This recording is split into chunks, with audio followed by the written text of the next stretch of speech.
দীর্ঘ 6 মাস পর বাড়ি যাচ্ছি। বাড়ি গিয়ে মা বাবার সাথে পরিবারের সাথে কিছুটা সময় কাটাবো। তো আমরা দুইজনে এসে গেছি, কিন্তু আরেকজনের জন্য ওয়েট করছি। এই যে দেখুন, এখন ঘুমোর থেকে উঠে এসেছি। বাড়ি যাবে কতটা আনন্দের। চলে এলাম আমাদের প্রিয় শহর বিশালগড়। একদম ক্লিয়ার 3 দিন চলে। তো এখন চলে এলাম আমাদের সবজি খেতে। এই দেখুন আমাদের সবজি খেতে কত সুন্দর ক্ষীরা। জয় হিন্দ, কেমন আছেন সবাই? আশা করি সবাই ভালো আছেন। আরও একটি নতুন ভিডিওতে আমার চ্যানেল এবং পেজের পক্ষ থেকে আপনাদের সকলকে স্বাগত জানাই। তো এখন গড়িতে বাজে ঠিক 6টা। তো সকাল সকাল বেরিয়ে পড়লাম, বাড়ি যাব আজকে। অনেক দিন পর, দীর্ঘ 6 মাস পর বাড়ি যাচ্ছি।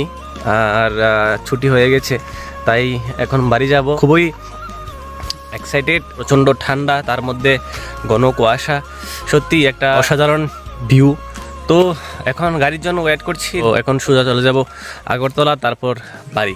একটা ফৌজির যখন ছুটি হয় না, সেটা সত্যি একমাত্র একটা ফৌজি বুঝতে পারে কতটা আনন্দ। সত্যি সেই মুহূর্তটা না অনেকটা খুশির। সেটা অনেক দিন পরে বাড়ি যাচ্ছি। বাড়ি গিয়ে মা বাবার সাথে পরিবারের সাথে কিছুটা সময় কাটাবো। আমি এখন দাঁড়িয়ে রয়েছি, এটা হলো আমাদের আগরতলা যাওয়ার যে রুট, একদম বর্ডারের পাশে। আর এটা হলো আমাদের ক্যাম্প। আমি এই ক্যাম্পে থাকি। তো অনেক দিন হয়ে গেল মা বাবাকে বা পরিবারের লোকজনকে দেখি না। তো আমরা দুইজনে এসে গেছি, কিন্তু আরেকজনের জন্য ওয়েট করছি। এই যে আমাদের ফৌজি তারপরে এসেছে। এই যে দেখুন, এখন ঘুমোর থেকে উঠে এসেছি। বাড়ি যাবে কতটা আনন্দের। হ্যাঁ, আমি তো একদম সকাল সকাল ঘুম থেকে উঠে রেডি হয়ে গেছি। আর এই যে মিস্টার এখন ঘুম থেকে উঠে রেডি হয়ে এসেছে। চলে এলাম আমাদের প্রিয় শহর বিশালগড়। এখন বাড়ির জন্য কিছু মিষ্টি নেব। তো এখন চলে এলাম আমাদের বিশালগড়। তো এখন বিশালগড় থেকে আদিঘোষ যে মিষ্টান্ন ভাণ্ডার রয়েছে, সেই মিষ্টান্ন ভাণ্ডার থেকে মিষ্টি নেব। আর দেখতেই পাচ্ছেন কত সুন্দর পরিষ্কার পরিচ্ছন্ন। আর আমি প্রতিনিয়ত এই মিষ্টান্ন ভাণ্ডার থেকেই মিষ্টি নিয়ে থাকি। আমাদের বিশালগড়ের খুব জনপ্রিয় মিষ্টান্ন ভাণ্ডার আদিঘোষ মিষ্টান্ন ভাণ্ডার। তো আপনারা চাইলেও এখান থেকে মিষ্টি নিতে পারবেন। স্বল্প মূল্যেই পেয়ে যাবেন বিভিন্ন ধরনের সুস্বাদু মিষ্টি। মিষ্টি নিয়ে নিলাম। এই যে এখন গাড়ির অপেক্ষা, বাসের জন্য ওয়েট করছি। বাসে উঠে সোজা বাড়িতে। অবশেষে চলে এলাম বাড়িতে। অনেকটা লেট হয়ে গেল, কেননা আমাদের ক্যাম্প থেকে আমাদের বাড়ি অনেকটা দূর, তাই অনেকটা লেট হয়ে গেল। আর তাছাড়া আমি বাসও মিস করে ফেলেছিলাম। আর এটা হলো আমাদের পরিবার, আমরা জয়েন্ট ফ্যামিলিতেই থাকি। আর দেখতেই পাচ্ছেন আমাদের পরিবারের সকল সদস্যরা আগুন জ্বালিয়ে একসাথে বসে গল্প করছে। প্রচণ্ড ঠান্ডা, তাই আগুন জ্বালানো হয়েছে। আর পরিবারের সকল সদস্যরা একসাথে বসে গল্প করার মজাটাই কিন্তু আলাদা। ছুটিতে গিয়ে যখন পরিবারের সবাইকে একসাথে পাই, তখন ভীষণ ভালো লাগে। আর পরিবারের সাথে কাটানোর যে মুহূর্তটা সত্যি অনেকটা আনন্দদায়ক। আমার ফার্স্ট পোস্টিং হয়েছে দলাই। তো আমি বর্তমানে দলাই আছি। তো দলাই থেকে সোজা বাড়ি চলে গেছি। আর এটা হলো আমাদের ফার্স্ট পোস্টিংয়ের ফার্স্ট ছুটি। তো ভীষণ ভালো লাগলো। আর পরিবারের সকল সদস্যদের পেয়ে তো আরও ভালো লাগলো। এটা হলো আমার প্রিয় দিদি।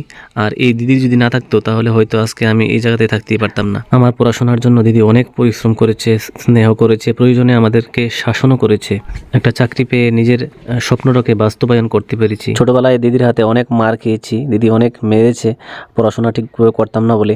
তো আজকে সত্যি সাকসেসফুল হওয়ার পিছনে কিন্তু দিদির অবদানটা অনস্বীকার্য। তো প্রত্যেকটা বাড়িতে যদি এরকম একটা দিদি থাকে, তাহলে প্রত্যেকটা ভাইয়েরই কিন্তু সফলতা অর্জনের একটা গুরুত্বপূর্ণ ভূমিকা পালন করবে। ভাই বোনের সম্পর্কটা হলো পৃথিবীর সব থেকে পবিত্র সম্পর্ক।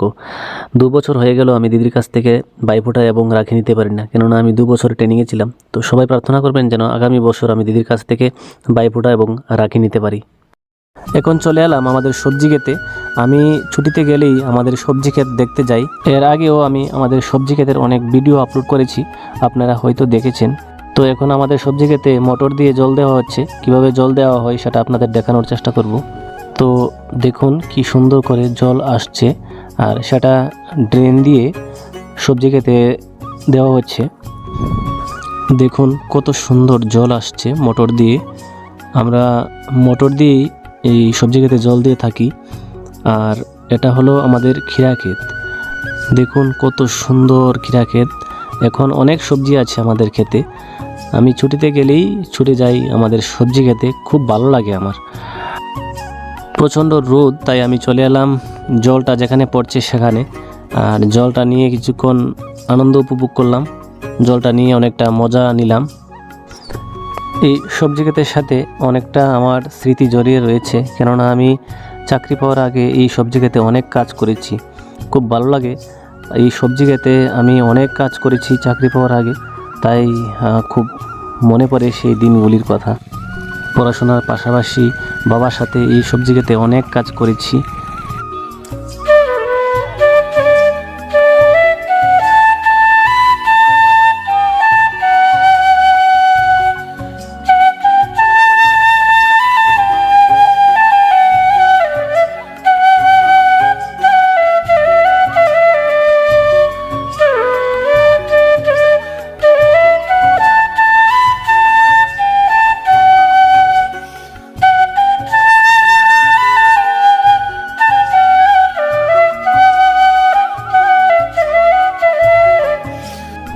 এটাই হলো আমাদের মোটর, আর এই মোটর দিয়ে কিন্তু আমরা সবজি ক্ষেতে জল দিই।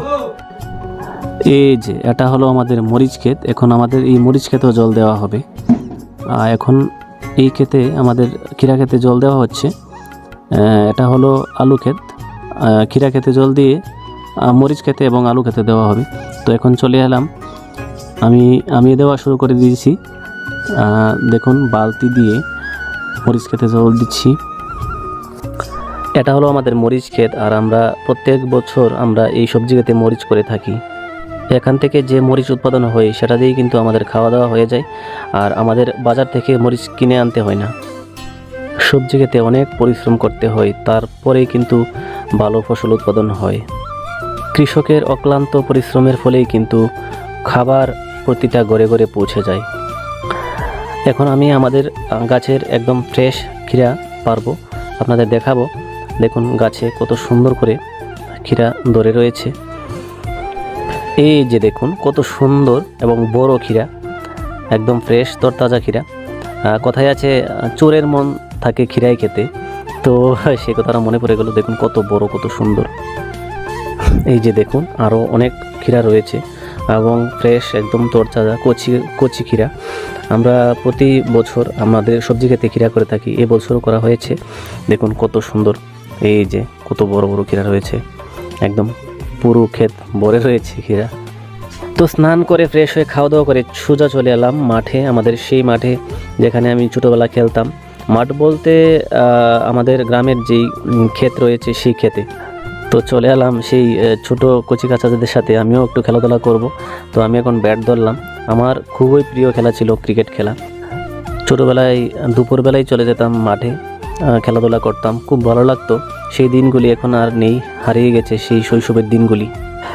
একটা মানুষ তখনই সুস্থ থাকে যখন তার শারীরিক এবং মানসিক উভয় দিক সুস্থ থাকে, আর খেলাধুলা করলে কিন্তু শারীরিক এবং মানসিক উভয় দিক সুস্থ থাকে। আমাদের গ্রামে কোনো মাঠ ছিল না, তাই মাঠেই খেলাধুলা করতাম। যে যেখানেই থাকতো না কেন, বিকালে আমরা সবাই একসাথে হতাম এবং খেলাধুলা করতাম। তো এখন চলে এলাম আমার বাড়ির পাশেই রাস্তায়, এখানেও খেলাধুলা হয়। মাঠ নেই, তাই যে যেখানে পারে সেখানেই খেলাধুলা শুরু করে দেয়। গ্রামে প্রত্যেকটা কোনা কানায় কিন্তু খেলাধুলা হয়ে থাকে।